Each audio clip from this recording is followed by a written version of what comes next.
What's up, everybody? Welcome to another day of quarantine with Christine. I don't know if my internet's working. I feel like I never know when I start this every day. But I hope you're having a happy Sunday. What's up, Austin? How's it going? So if you are tuning in today, and this is the first time ever, thanks for coming. But I've been doing this ever since I put myself in quarantine. And pretty much the whole gist of this is every day I want to talk to somebody that I enjoy and love about something that has to do with the coronavirus, but want this to be a global conversation. So as you guys are hopping in, if you have questions or further comments, drop them in there. We'd love to hear from you. But today we are inviting Austin Gohn, my friend Austin. I'm very excited, so I'm going to bring him in now. But Austin is awesome. I'll let him tell you more about himself. But he is an author and a pastor and a speaker, and he's pretty much the best. What's up, bro? Hey, How's it going? I feel so like relevant right now. You are so relevant. Look at your glasses. Yeah, I definitely knew how to use Instagram Live before this happened. So yeah, I definitely know how this works. What's up, Scott? What's up, Katie Gosda and Grace Farr? How are you guys? I know Scott. Scott's a friend of mine. Hi, Scott. What's up? Super cool. So, tell everybody a bit like who you are, what you do, where you live, Yeah. but not your address. Well, I'll start with mentioning how me and Christine know each other. We went to college together. I'm wearing my Lincoln Christian t-shirt. Oh my gosh, I should go put mine on. I had an alumni moment of this. I know we went to the same place. We did. So I don't think anyway, anyone that didn't go there would know where it is, but nope. I always have to tell people, I was like, just point to the middle of Illinois, and that's where my college was. So yeah, it's just cool. literally in the middle of a cornfield. Let's see. What were we talking about? Who I am? My name's Austin Gohn. I'm a lead pastor of Bellevue Christian Church in Pittsburgh, Pennsylvania. I did young adults ministry for 8 years before that, before doing what I'm doing now. And yeah, I'm married. My wife, Julie, in the other room, they might make an appearance at some point. Levi probably will. Yes. I'm in the downstairs of our house where everybody's at, so it is very likely that other people will show up. Yeah, that's cool. Katie's got hands up that she knows where Lincoln is, but I feel like somebody does. Somebody does. Man, someone knows. That's fine. Beth Moore follows me on Twitter. That's kind of my biggest fact right now. That's a weird flex, but okay. I meant to lead with that. You guys might not know who Beth Moore is, but she's pretty big in our world. She's a pretty big deal. And she only follows 200 to 300 people, and I'm one of them. So wow, that's a big nothing flex. I've ever accomplished is worth even sharing after that happened. I mean, at that point, you've made it. What else do you need in life? So I know I'm super humble. That's another important thing about me. Yes, that's nice. Oh my gosh. I was thinking about when I first met. Well, I can't remember when I first met Christine. I met her as a freshman, and she was like, "You did a lot of piano slides." Was like a normal part Oh yeah. Good throwback. The worship experience with Christine. You know, just upping the ante. But I remember one story. She was on my leadership team for our student body, and one thing, first of all, Christine, the only reason the first time I ever preached was because you put me on the calendar. I never preached before that, and that was the first time ever that set me on a long road of preaching. But we organized one worship service at our college where we had baptisms, and we had no idea how to do that. So I just told Christine to figure out how to do it. I got a horse trough. This is way before churches were using horse troughs. We were cool. It was very OG. We were way ahead of the game on horse troughs. Yeah, for sure. And she told me that she was having some problems figuring out how we were going to drain it and things like that. And I remember saying a thing that I often say, which is, "Oh, we'll figure it out."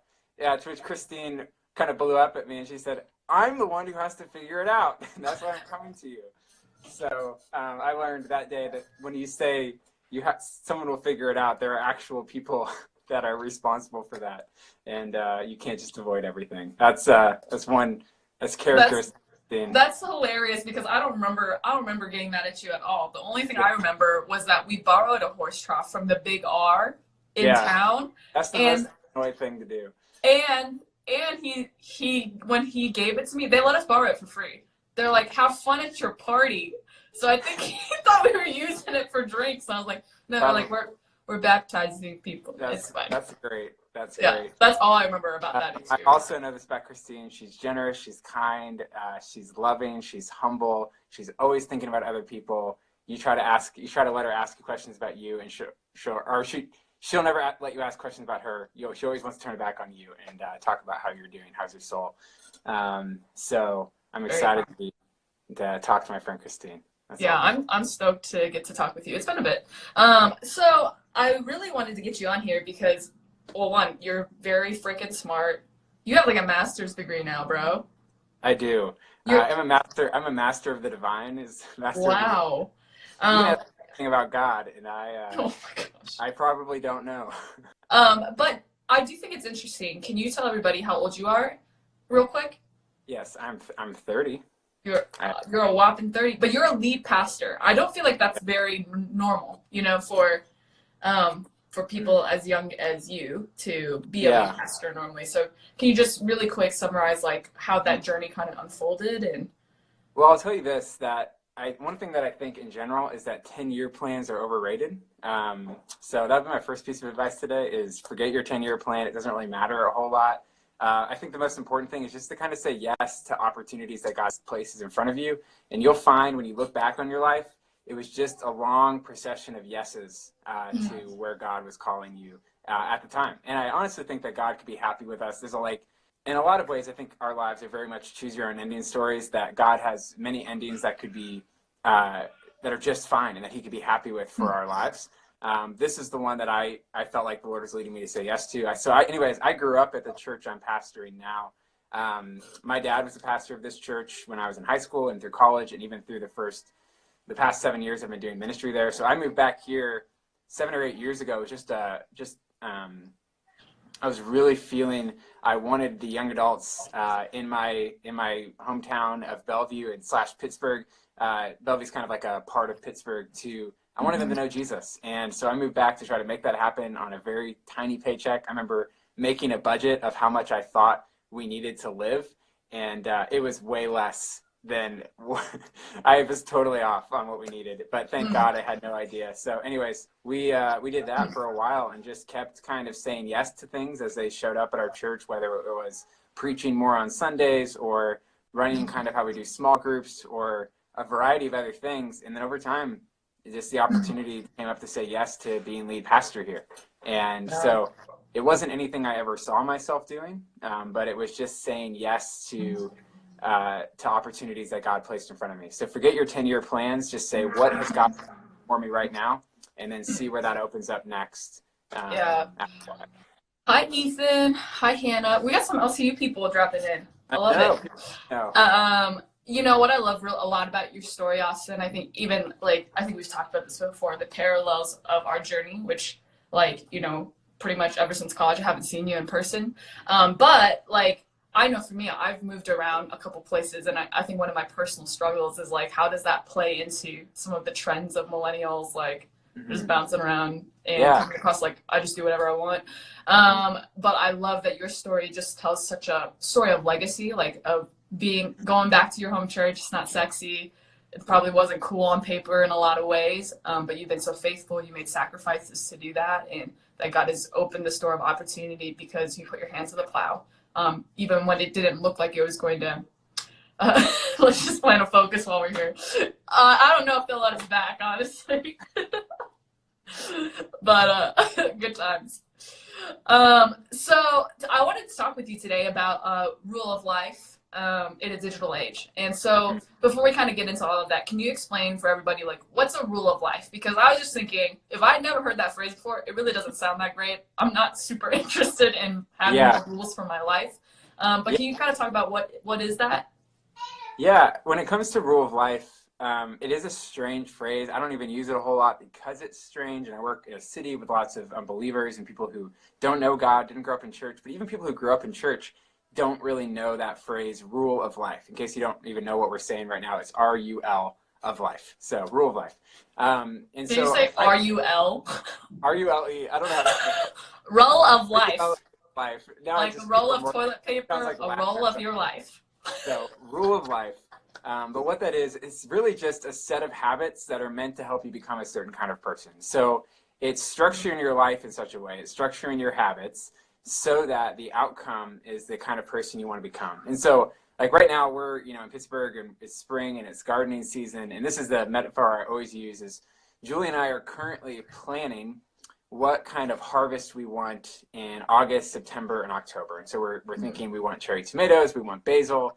That's most of what our garden is cherry tomatoes and basil. And we do a lot with that. But we know that that's the harvest we want. And so now going back now to March and going through the summer, there are certain habits that we need to do in order to have the harvest that we want. And so we need to weed, right now I'm tilling the garden. You need to weed the garden regularly. There are certain habits that we need to do in order to have the harvest that we want. And so we need to weed, right now I'm tilling the garden. You need to weed the garden regularly. You need to water it regularly. You need to prune the plants to make sure that they aren't, the energy is going toward the vegetables and not toward leaves that we don't need, and so on. And so there's all these habits of gardening that are meant to give you the harvest that you want in October. And the same is true for our lives. There are habits you put in place. You look at your life a year from now, or even 3 months from now, 90 days from now, and say, what harvest do I want in my life 90 days from now? And you're not just going to wake up 90 days from now and get that harvest unless you think backwards, you reverse engineer from that harvest, and you say, what are some habits that I can start now that can help me become that kind of person? The same, another metaphor for those of you who are not gardening people, but like gym people. I'm not a gym person, but Me either. I think the way that gyms work is that there's exercise equipment. But basically, think of it as like you meet with your physical trainer and you, or your personal trainer or whatever, and you talk to them and you say, okay, 90 days from now, I want to look like this. I want to have this body mass index. I don't know what any of this is. Anyways, you want to look like this, you want to be like this, you want to be able to do this thing. And then what they'll do is they'll give you a set of exercises that you can do daily and weekly and so on that can help you become that kind of person 90 days from now. All a rule of life is a set of habits that you put in place that help you become a certain kind of person 90 days from now, a year from now. And so it's asking, who do I want to become? And then the rule of life is, what practices can I put in place to get there? Yeah, that's how that works. Good. That's good. Hashtag don't skip leg day, So yeah, whatever that means. The one time that I did work out, I did. This is such a complex story. I shouldn't have even started, but there's so many levels. Okay, but I did one leg day like my whole life. Okay. And it was the day before I had to lead a chapel service at the Anglican seminary where I went to, which involved a lot of kneeling and standing. Oh, good. And I remember trying to do that after a leg day, the only leg day I'd ever done in my life, and I could barely stand up after. That's amazing. Do the motions of that service. So that's why I quit working out. You never know when you need to lead an Anglican prayer service. We're probably not the best two people to be using workout metaphors. I've never even run a mile, so there's that. Well, here's another metaphor. So we did gardening, we did gyms. One more metaphor. Think of a factory as well. For those of you who are engineering minds, if you want to change the product at the end of a factory, you don't just keep you don't work at the very end. You have to reverse engineer and you have to change the whole factory in order to get a new product. And all those components of a factory, that's your rule of life. What are your habits that help you become the kind of person you want to be? Yeah, that's good. That's helpful. 3 very different metaphors, all saying the same thing. But one of the things I think has been really cool, getting to watch your life unfold even from a distance or through social media, Austin, is seeing that you've been it seems like you've been researching and learning and teaching on over the years, that exploration about the digital age and what that means for us, what that for people our age, but then what that means in general in our culture and in our country. So can you tell us what are some of the key observations you've gained as you've been studying the digital age that we're living in? I think for me, it all started when iPhones came out the year before I went to college, and 2007.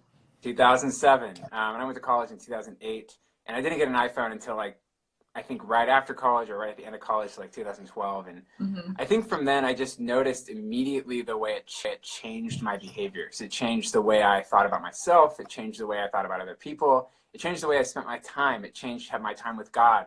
And it was changing lots of things. And so I started to just think about it a lot. And I think that put me on like I'm a very obsessive personality. So I will obsess deeply about one thing for a long time, and then I will forget about it almost forever sometimes. But I do that with albums all the time and t-shirts. So I go through phases. But this is one that's kind of stuck around for a while. And so I actually started, it was very ironic. I started a Tumblr to write all the things I was thinking about digital life. It's called Digital Refugees. I think it's still in existence. I haven't posted to it in like 2 years. But that's kind of where I've contained a lot of my thinking about this. And what I found is that many of us, millennials and under, are what you call digital natives. They're people who grew up surrounded by the internet. They grew up necessarily with an iPhone, but they grew up with a whole different kinds of access to screens and technology and the internet. But many people I started to find are longing for a different kind of life. And I call them digital refugees. They're like, I grew up in this, but I don't feel like this is the world I'm made for, and they just aren't sure what to do or how to navigate that. So obviously some of the things I've noticed about that is it's making us less present with God and one another. It's changed the way that we engage with the Bible, sometimes for good, but sometimes for bad. We can distract ourselves from deep questions that we need to face. A lot of times it was moments where, late at night before you went to bed, that sometimes those deep questions hit you, or early in the morning. And now we can just watch, 7 seasons of Call the Midwife. I'm really into BBC shows, so most of my television analogies are BBC analogies. Beautiful. And I don't know what the kids are watching these days, but the kids. Anyway, you can distract yourselves from deep questions, from those questions, or Sure. We find a lot of us are stuck in like a comparison loop where we're constantly thinking we're doing well, and then we get on Instagram or TikTok or something else, and you see what everybody else is doing. Even in a time of crisis, you're like, I thought I was enjoying my crisis, but like this person's whole family did this amazing dance routine, and I literally haven't changed out of my sweatpants in 7 days. So Yeah. there's like this instant comparison. We struggle with silence now. It's like if things are quiet for too long, we just can't sit with it. We struggle to talk to each other. To even know how to have a conversation with somebody else that can get past kind of, how are you? How's the weather? And then into like real stuff about life. It takes a long time to get there, I think. And so there's just, out there, I remember a couple of years ago said we've encountered a whole new way of non-living.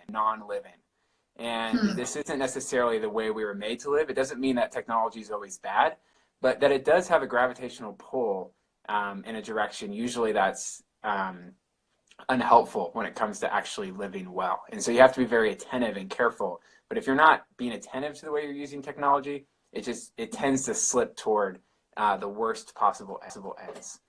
Yeah.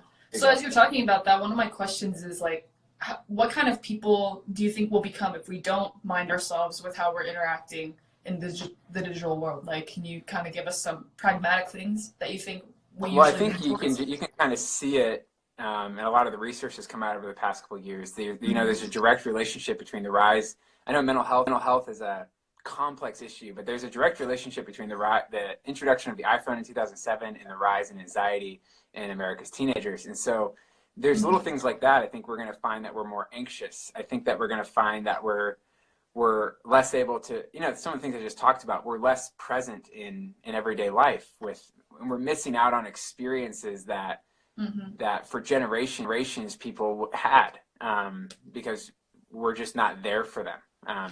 I think we're less self-aware in many ways, because we're not taking the time necessary to actually reflect on who we are and who we're becoming. And I think another huge thing is that we're going to become less creative. Some of the most creative things that you ever do will come out of times of boredom. And if we're never bored, we're often never able to create. And it's often long stretches of boredom that lead to the most interesting things. And so I think in general, losing out on some what technology can take from us is, I don't know, it can malform us. It can take us in a direction that we don't mean to. And you just look back 6 years from now and you're like, how did I get here? and it can be directly related to just some of the ways that we use our phones. Yeah. So I'm gonna kind of swing a little bit randomly here, but what you were saying about, just how technology can malform us. Obviously, technology plays not just hugely in our world, but in the church, and I feel like there's this tension in the conversation of how should the church engage technology, like it's like, not to get super like, I'm not trying to pick any sides of it, but from your perspective, like I remember a couple months ago, or maybe it's up to a year ago, when the church home app got released, and there's so much hate about that, of like, that's not real church, blah, blah, blah, but like right now, everybody is doing online church because pretty much that's the only way you can do it. And kind of like that weird world of like, how do we as believers, as the body of Jesus, engage with technology in a healthy way and not kind of get into those ruts of, well, now it's just like I'm watching what other people are doing online streaming, and I need to make sure I get that app. I need to make sure I get that feature. I need to make sure I get that look or that vibe for online content. Like how do you live there in the in between? Yeah, I think it's hard. I think somebody this week wrote something on Twitter about just like, when you think of the Apostle Paul, you might not know who he is, but he wrote a large part of the New Testament, the last third of our Bible. And he wrote a lot of his letters from prison. And he often talks in those letters about how he would prefer to be with them in person. And I think there's something to be said there. I don't remember exactly what that tweet was about, but this is the direction it sent me in, is there's this sense of, I think that as a normal practice, we're meant to be together in the way that we experience the community of the church. But I think there are times where, because of conditions that are maybe beyond our control, we can get creative and find other ways. So, for example, St. Paul, when he was working with trying to write letters to different churches he'd started, and he was stuck in prison, essentially quarantine, he wrote these letters. He used a form of technology, pen and paper, and a messenger to, it's just the ancient email, to get it to the people that needed to hear it. And I think while this is not the preferred way of engaging with each other, and I don't think it's the long-term way either, but I think it will affect how we think about church long-term, I think it's a good temporary way. And it's a way of that God has given us something that we can use. It's not the same as being with people. I can tell you, today's Sunday, and it doesn't feel like Sunday, and I feel this longing to be with my church. I love my church. I love the people in my church, and I miss them so much today, to see them, to see their kids running around the church and so on. And so that's just me as a pastor thinking about it. But I think as people who are listening in who are thinking about, how do I engage with the church right now, is like, show up. Right now it's like new and novel, and it's kind of fun that we're watching church from home. We'll always remember this part of our lives. The reality is the novelty's going to wear off. Beth Moore said this today. We're going to bring Beth Moore back. She said the novelty's going to wear off, and then we have to stick with this for a while. We have to kind of settle in, and so we have to find new ways, though, to do things that have always come very easily to us. So maybe again, it means getting together over Instagram or Zoom with other people that normally might hang out with at church, or finding ways, even if you're eating a meal together over FaceTime or something like that, or finding ways to participate in worship with your church, not just, putting your phone away. Don't do things in your living room that you wouldn't necessarily do in church on a Sunday morning. So like even today, during my own sermon that I was listening to being preached, I was on my phone or checking things and, responding to texts. And the reality is I had to have a point where I was like, I need to put that away and just simply engage, even though it's weird because I'm the one preaching, but to simply engage with what's happening here and engage with worship and, do something here. Yeah, I think that's like, I haven't thought about it like that, about Paul's letters being just like a form of technology and how he's used. I really like that idea a lot. I think part of the go ahead. Sorry, go ahead. Sorry. No, go ahead. I think we can be quick too to say, well, that means this is always like, okay, like some people say technology is totally neutral. It's just how you use it. I don't think that's true. I think it has a gravitational pull usually toward to malform us. And I think we have to work. Why do you think that is? Why do you think it has this gravitational pull towards malformation? Stop asking me hard questions. I think Sorry. it's based on, I think honestly it's observational. It's just looking at what it tends to do to us in general without thought. It doesn't tend to make us more calm. It tends to make us more anxious. It doesn't tend to make us more present. It tends to make us less present. And so if you just observe it, it doesn't tend to, it doesn't, let's just think, I'm trying to think of for some reason you can't just drift into using technology well. You have to decide to do it well. And I think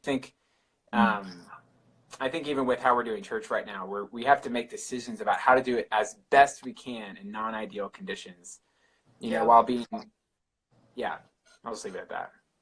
Yeah, I think that's, oh look, Kirsten DeLong, what's up?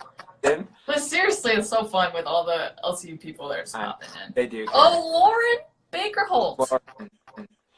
Oh my gosh. Remember when you guys worked at the warehouse together? Yeah, he sprayed whipped cream in my ear at one time. Dude, that's disgusting. It was disgusting. Oh my gosh. I love this. Again, as you guys are dropping in, if you have questions for Austin or comments, write them in there. Or Christine. To her what? too. It said, or we can ask questions to Christine. Don't ask me questions. I have don't know anything. Interviews around on the interviewer, so we'll see. No. Okay, so I feel like I have to stew on those thoughts a little bit more, but one of my questions for you is, why do you think a rule of life is important in the digital age in general? I think we've kind of gotten there a little bit, but now specifically with COVID-19. Yeah. Well, I think, again, in general, just catching people up who are just joining, we're talking a little bit about a rule of life, and it's a set of habits that help you become the kind of person you want to become. So you decide, who do you want to become 90 days from now, and you put habits in place, or a year from now, or 10 years from now, and you put habits in place that help you become that kind of person. And I think what can happen right now, I'll take a metaphor for another. Just when I was in college, my roommate and I, Jake Butcher, and whenever it was like finals week, our room was a disaster. It was just a mess. Everything fell apart, all of our habits. And I remember during those times, we're like, oh, whenever we get through this test, we'll get it all cleaned up. We'll get things back together. The same thing happens in my house now.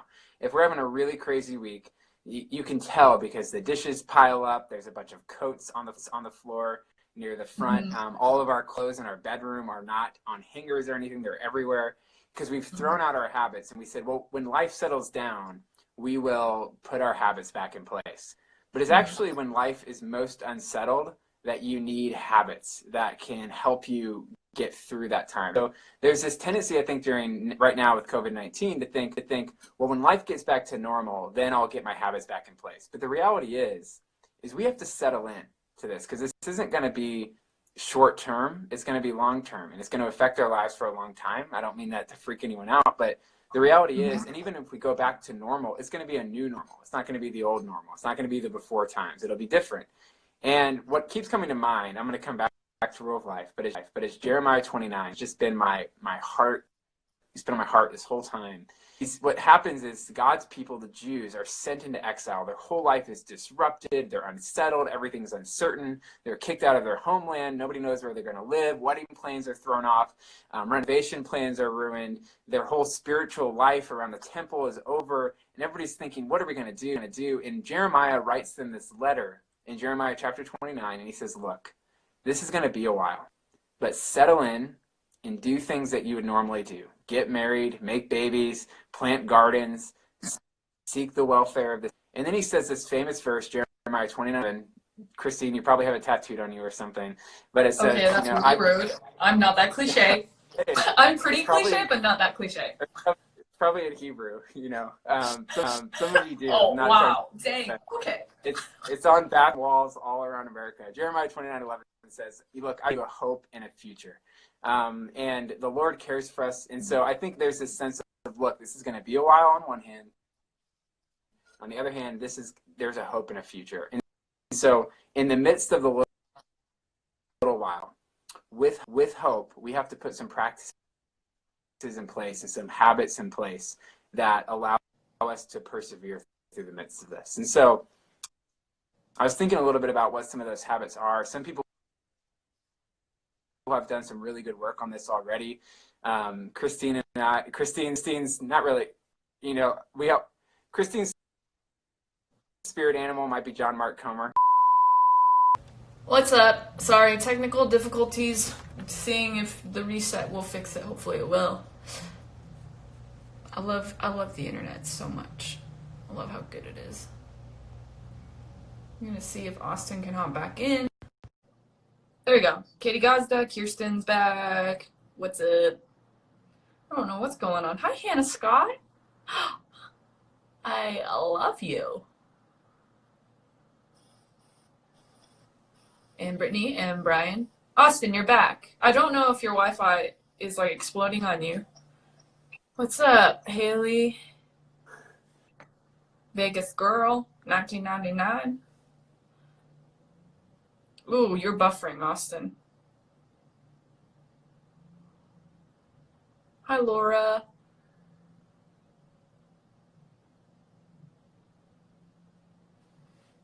I can see you now.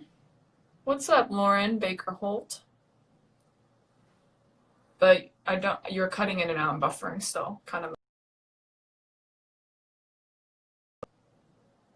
Oh, bye, Austin. Well, yes, that was an ouch to the Jeremiah 29:11. We'll see if Austin comes back. I'm sure he will. Yes, I don't have a tattoo of Jeremiah 29:11. I'm not that cheesy or Christian, if that's what it takes to be a Christian. But I do have. Oh, hi, Lynn. I do have like a Hebrew tattoo and a Greek tattoo, so it is pretty cliche. I can't lie about that. Oh, it's my bad. That is my bad. But also, I'm probably not the only one out there, so I'm just throwing that one out there too. Okay, Hannah. Why do these always turn into roast fests of me? Austin, while we're trying to figure out your internet. Are we good?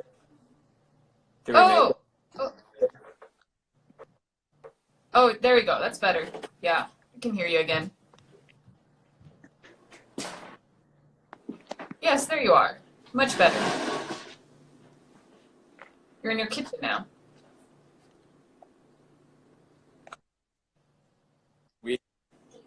Yeah, I think that's better. Here, 1 second. That's okay. It's okay. People have fun making fun of me while you were gone. Let's see. We got a chance. Yeah, it's still your audio's a little Maybe. bit delayed, but we can hear you. There might just be a lag, you know, but that's okay. We'll make it happen. Maybe.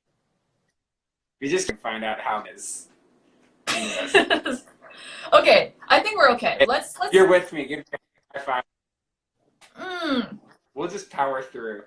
yeah, Okay, great. We're good. we'll be fine. What were We're we talking about? digital natives. No, we are digital natives. But let's talk about. You were kind of talking about rule of life and you know, why is it important specifically during this time with the coronavirus? And you were kind of talking to us about how, you know, if we don't kind of make these habits now, like it's easy in this time to be like, we'll get our stuff together after this is over. But you're talking about how we need to start settling in. So maybe continue on that trajectory some more.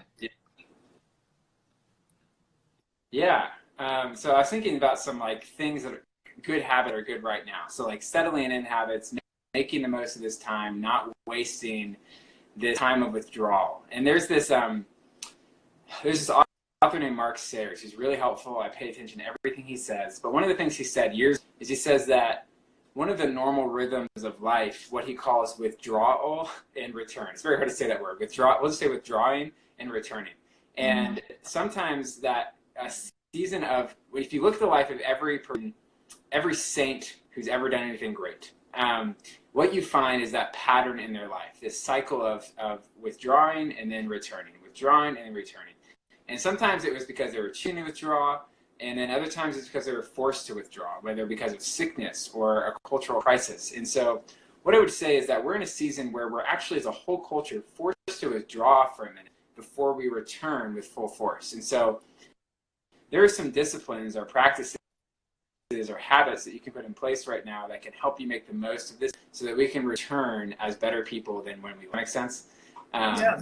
So some things that come to mind are, you know, thinking about how you start your day. Now, don't just the temptation, some of you sleep with your phone. The temptation is to get up. The first thing that you do in the morning is to check news or check your feed, whatever feed you're reading. And I would suggest put your phone somewhere far away from your bed. If you can, get an actual alarm clock right now, if you can find one. But find a way to make the first thing you do in the morning. Maybe you read the Bible on your phone. I get that. But find a way to do it without checking the news or checking any feeds first. I think of Mark chapter 1, verse 35, where Jesus wakes up early in the morning. He says, before anybody else got up, and then he went out and found a solitary place to simply be with God. And then Peter barges into his quiet time with the Lord and says, hey, Jesus, we got a whole line of people who need to get healed. We got things to do, crises to solve. And Jesus says, look, that's not what I'm here for.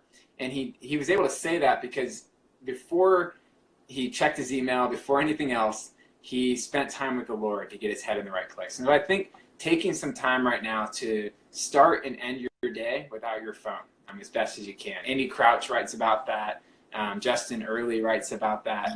Really helpful stuff. I think finding a way to introduce some confession into your life. Maybe you've never confessed your sins to somebody else. Those of you who didn't grow up Catholic, that we can go straight to God and we can tell him about what we've done wrong, and he's happy to forgive us. But there's something about meeting with somebody else, that hearing that God's forgiveness through another person, that can be really helpful. And I think one of the things about how sin works is Dietrich Bonhoeffer wrote this book called Life Together, which is ironic right now. But one of the things he says is that sin wants to keep you alone, and sin thrives in the dark. And right now we're in a time where a lot of us are experiencing a lot of time alone. A lot of us are bored. A lot of us are stressed. And guess what? Those are the prime conditions for sin to arise in your life. And so I suggest finding somebody in your life who can check in on you, and you can check in on once a week. Say, how are you doing? What's going on? Because again, it's times when you're bored that you tend to sin. When you're alone, we tend towards sin. When we're stressed, we tend to sin. And when you have all those things combined, it can lead us towards sin very easily.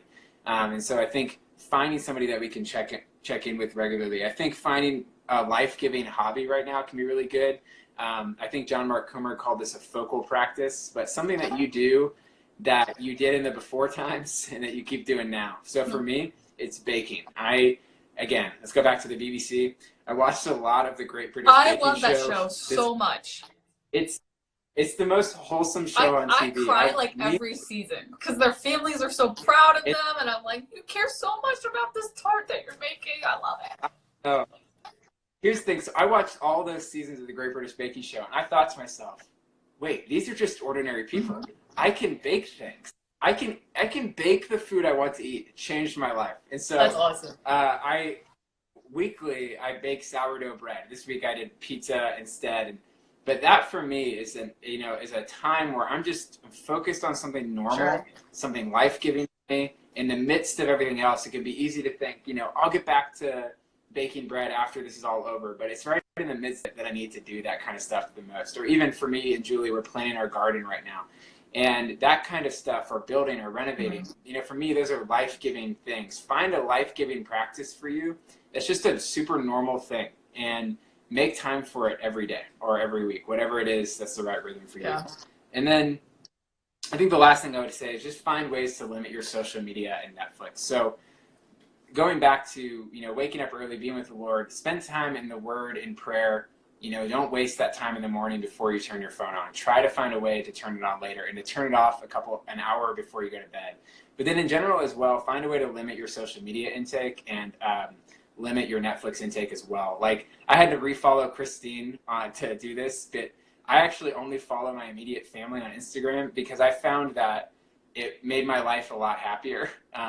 And I'm sad, kind of, because I like knowing what's going on in Christine's life, but now I just have to ask her over a text what's going on. Because I follow like 9 people, which makes me look like really elite because my followers outweigh how many people I follow. But it's literally just because I can't handle it. I can't handle other people's lives, even other pastors. And I'm like, oh, they're so amazing. And so I had to find ways to limit. And maybe this would be a good time to limit how many people you follow right now, and to try to make time to connect with those people in real life. And then also, again, it's not wrong to watch a show on Netflix, every day or a couple times a week or whatever, but find a way to put some limits and constraints on that. And maybe you have an hour where you turn off all your screens or something like that. All of these things, going back to rule of life, these are just habits that can help you become a different kind of person when all this is over. Yeah. Yeah. I think those are all really helpful and practical ideas. I think like part of it too is I love what you said about confession, because I think especially, at least in the movement of church I grew up in, like that wasn't a thing. Hi Shane. Hi Tony Cole from Germany. Dude, everybody's they found us. I know.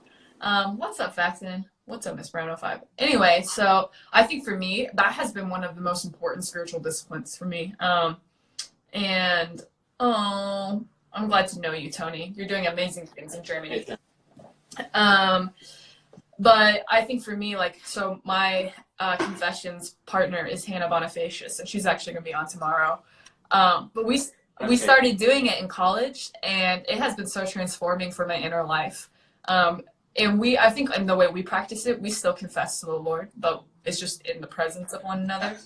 And I think for me, that's the practice of like, Hannah can't take away my sins. Like, it doesn't really matter if I tell her, but to have someone present as I'm telling them to God, like, there's something about that that's so humbling, and something about that that's also, you know, to have somebody know my deepest, darkest moments from the month, you know, like, and for my life, like, and still continue to show up and love me and speak the truth into me, and then also be willing to say, so maybe you need to try something different this month, to get to stop doing that or start doing this, you know, like, I think that has been so redeeming for my life. And I just feel, it's funny, we always talk about it, like, confession is the thing I look forward to most and least at the same time, because I'm like, I never want to do it. Once we're hitting that phone call, we always chat for like 2 hours about life before we start confessions, because it's like, I don't want to do this right now. Like, you can feel that depth of shame, but you feel so clean, like, once you practice that discipline. And it's hard, but it's so good. What's up, Alyssa Brock? And I think like, hearing, you know, God has put people in our lives for a reason, and there's something about hearing, you know, you could confess your sins to God all day, and He's going to forgive you. It says in 1 John 1:9, if you confess your sins, He's faithful and just to forgive your sins and cleanse you from all unrighteousness. But the reality is, you might know that in your head, but it might take another Christian saying that to you for you to feel it in your heart. You know, for another person, you know, for Christine it's Hannah, for me it's my friend Seth, to say it to you, and suddenly you're hearing and feeling what God has been saying to you all along. Let's get real for a second, by the way, on confession and boredom and stress and all of that. Right now, porn use is actually through the roof. Ever since people have gone on quarantine, that's accelerated in an incredible rate. And what I would say is that if you're struggling with that right now, and you're finding it, you're in a season where you're bored and you're stressed, and you're thinking that that's your way to relax, I'm going to tell you right now, it's going to kill you. And find somebody in your life who can accept that, who you can bring that to, and who can help you through this season, and find new habits and new patterns for living in the midst of it. So we're just going to get real. No, I love that. I think it's so important. And it's like, I think with the practice of, even especially like, because pornography was a struggle for me when I was younger, and, you know, like, it has long-term effects. Like, I remember sitting in a therapist's office a couple years ago, I just talked about, like, I can't think through this problem super well. And she's like, it's because you fried your neural pathways when you're in 7th grade. And I was like, awesome, great, thank you. Like, and it's like, not that those can't be rewired, but that's like something that's like, you have to, it takes so much more time to let God redeem that and work that out in you in very practical ways. And it's like, if we were proactive now, or if I was proactive back then, I think like I would be a different person in some ways for better. But I also think it's so hard, like, I think especially in our day and age, like, we want to tell people stuff without being corrected because it feels like they don't love us if they correct us. And I think that's such a thing we have to pursue, is to say, like, you want people in your life that will love you no matter what, but they'll also be like, you're being a fool, so stop. Yep, always keep people, your best friends are the ones who can tell you that you're being stupid. And it's, you know, Proverbs talks about, like, you know, a bruise from a friend is better than a kiss from an enemy. The reality is if your friends don't tell you when they think you're doing something stupid, they don't love you. And you need people in your life who can both say to you, stop being an idiot, and I love you more than anything. Like, and it's because I love you that I'm telling you this. And it's easy to try to push those people out of our lives, but those are the very people we need in our lives. Yeah, that's really good. Um, so can you talk about if someone has never formed a rule of life before, or you know, even as you're talking about it, like some of these practices, it probably feels like a marathon, like even just one of them of like Yeah. not going to bed with your phone or not watching Netflix as much. Like some of that for people right now feels like almost impossible. So what would you say, like how do people get started, at least towards the right direction? Man, I've taught a couple people about this kind of stuff. I've walked a lot of people through developing habits, and the one thing I'll give you a couple pieces of advice, and maybe Christine, if you remind me after this, I have like a little template that I use with people all the time that I can send Sure. you, just like with more of this in it. But um, I think that one of the most important things to keep in mind is you just have to start small. The biggest mistake I see people making is trying to start more than one or two habits at a time, and even more than one. And what you'll find is that you'll give up within a few Yeah. days. And I just mean that as a realist.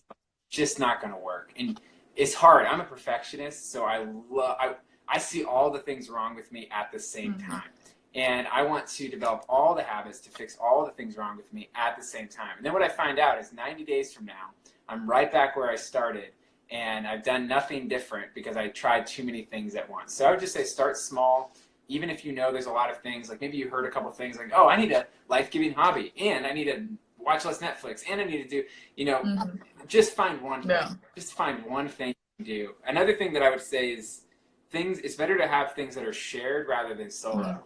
So find some friends who can maybe agree on one or two things with you, and you'll find, again, I don't run, so I use a lot of like athletic metaphors, but they don't mean anything to me. But like if you're running, you want to find running buddies, and you want to find people who will do that with you because it'll motivate you and it'll help keep you accountable.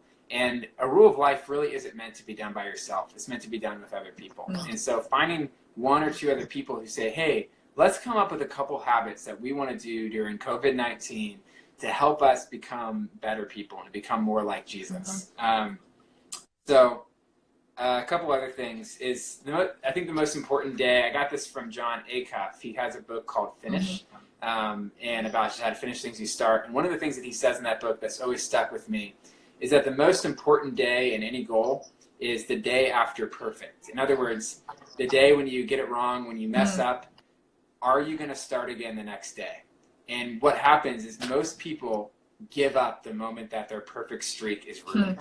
And so the question for you, I think the most important day of a rule of life is not the day that you start one. It's the day when you miss it, and when you miss your habit or you break it. It's going to be the next day. Are you willing to restart, start fresh, make it happen?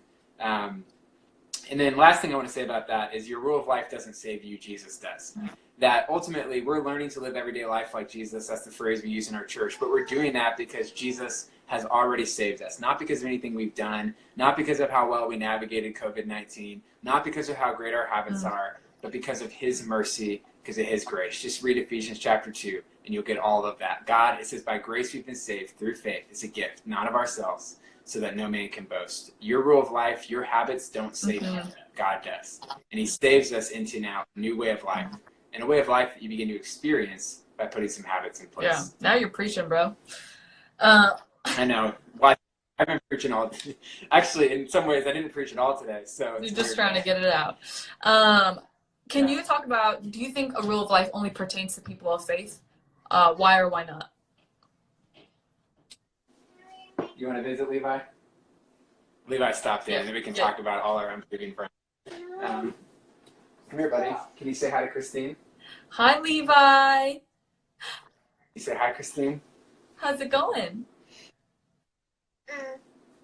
It's his second time on video today. We made another preached again this morning. I think going back to like, does it matter to people who aren't believers is that here's the thing. Actually, everybody has a rule of life already in place. You already have habits that are forming you into a certain kind of person. And the question is, are you becoming the kind of person you want to be? And if you're not, then you need to maybe reconsider the habits that are forming you into that kind of person. And so what I would say is that even if you're an unbeliever or you don't really know what you think about the church or about Jesus, one thing is that you can learn from Christians in the fact that they've been trying to come up with and fix habits for millennia. And so there's a lot of good stuff to learn from monks and some ththings that Christians have been trying for a while, or even in Jesus when it comes to withdrawing and taking my whole family. We're having a lot of fun in the background. Julie, you want to say hi too? Hi, Julie. What's up? We're making what are we making? Making a casserole. We're making a casserole. That's so idyllic. Yeah, we're having a great time. So nothing like the modern family. We're doing our best. Doing Instagram interviews and making casseroles. Amen. So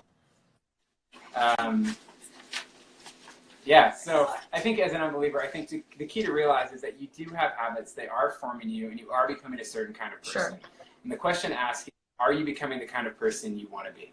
And if you're not, you might start by looking at your habits. And maybe it might be to start looking at the vision of the kind of person that Jesus is inviting us to be, and see if that's attractive to you. If it is, maybe start to adopt some of those habits and see what he has to say about it. Yeah, that's good.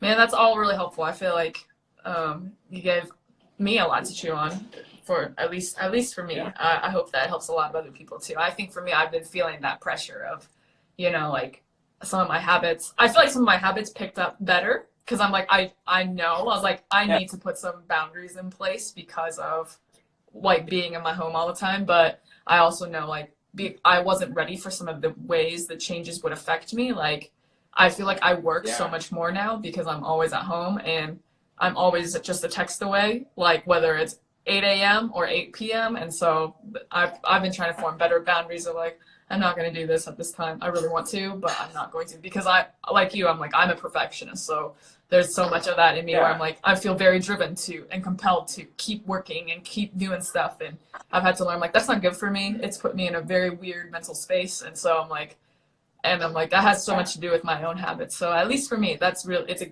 great reminder and really great practical stuff. No, and I think, when it comes to that, like, it's okay. If you're already a habits person and everything just feels thrown off right now, I totally get that. Everything was thrown off for me on week one. I felt like a 24/7. I was on all the time. I'd worked more than I'd ever worked in the past 10 days. But even now I'm starting to settle into some new habits and kind of saying, okay, Austin, it's time to put some of those habits back into place. And I want you to know that I am a rule of life failure. I have gotten this wrong so many times. Every 90 days I do planning, and I always have a rule of life, and every time I fail at it. I fail at some of the stuff, but you know what? Every time God forms me in the midst of it as well. Good.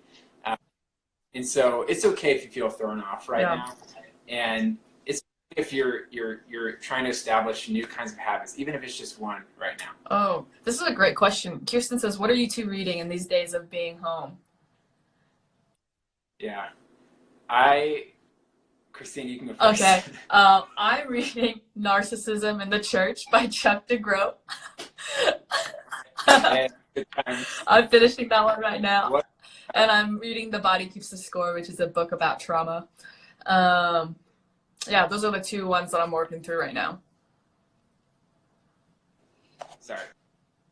What about you, Austin? What am I reading? I honestly, I read a lot, but there was 2 or 3 weeks there where I didn't read at all. I'm kind of getting back into it. Honestly, here's the thing. I'm reading a lot of the Psalms right now. I need them. I need them so bad. And morning and evening right now, I'm in the Psalms. I'm also reading C.S. Lewis's Space Trilogy. You might, some people might know about Chronicles of Narnia, but the real spiritual nerds know about C.S. Lewis's drift into sci-fi, and he has a space trilogy, and it's been okay. It's not mind-blowing, but there's been some good parts in it. And I've been reading another book that I'm really excited about, just in general. I just finished Mark Sayers. He wrote a book called Reappearing Church, and then in that book he quoted another book by a guy named Richard Lovelace called Dynamics of Spiritual Life, and it's all about how God uses these times of crisis to renew his church. And I was reading about that right before all this happened. And this is such an opportunity that God is going to do things in the church that he might not do for 100 years. Yeah. Who knows? We're right at the cusp of it where God is going to do something in the life of the church right now that if we're open to it and if we're attentive to him, and not even just our own personal spiritual practices, but collectively as a church, if we're if we're creating space for him, he can do things right now that he might never have the space to do again for decades. Yeah. And so I'm excited about that, Ryan. I'm excited about the possibility of renewal. I just wrote an article about it, but it won't be out till June. So I'm excited about that kind of stuff right now. Yeah, I'm super stoked about it too. Hi, Ashlyn. Hi, Kristen Bish. Yeah, so like on Wednesday, I'm finishing out. This is part of like the rule of life discussion. I'm finishing out quarantine with Christine. I'm gonna sign off till at least Easter, just because I'm like, I love getting to talk with people. I love these conversations. They've been so helpful for me. But I'm like, I'm feeling that of like, I need a pause. I need some like intentional stillness, especially preparing my heart for Easter well. But on Wednesday, my last day before I stop doing this for at least a while, I'm talking with Jasper Rutherford in Ireland about revival, and I'm super excited to just talk through like what does this look like for this phase of the church. And I think like for me, what I've been feeling in both the things that have made me super excited and frustrated, right? Like I feel like they're hand in hand, is like just the drive of like, this is such an incredible opportunity for the church to propel forward in the things that really matter. And I think this pandemic, as much like maybe more so than anything we've experienced in our lifetime, is unearthing the things that really live inside of us, right? And I think for me, it's at least been a cause to think through, do I really believe the things I believe and why? You know, like even that whole debate about online church, it's like, you know, for a huge buzz phrase, it's like church is not a building, except it seems that most of the ways that churches are behaving right now is that church is a building, because we're freaking out that we can't be in our offices and all that stuff, you know, like, yeah. And so I think that there's so much of that that's so good, informative to get that stuff unearthed us. But I want to read that book that you're talking about now. So yeah, start with Reappearing Church by Mark Sayers. I mean, the other book is really thick. It's got a lot of interesting things. Sometimes it's too many words, so I do a lot of skimming. But Reappearing Church, Mark Sayers, really good accent. Just pay attention to everything Mark Sayers says. Yeah, he's awesome. He's so good. Well, any final words for the people about COVID, Austin, before I ask you my fun question?